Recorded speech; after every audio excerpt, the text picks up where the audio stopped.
kalau anda buat rumah untuk sewa kan, memang peti sejuk mesti kena ada lah. Lebih-lebih lagi kalau sewa by room. TCL, peti sejuk macam ni memang bagus.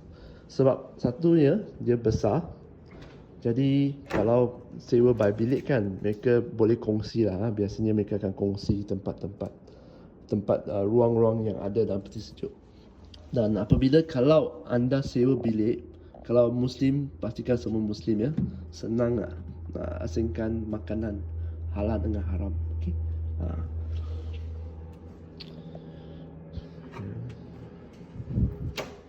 Yang bestnya, kalau anda beli peti sejuk macam ni, peralatan elektrik, biasanya mereka akan ada installment.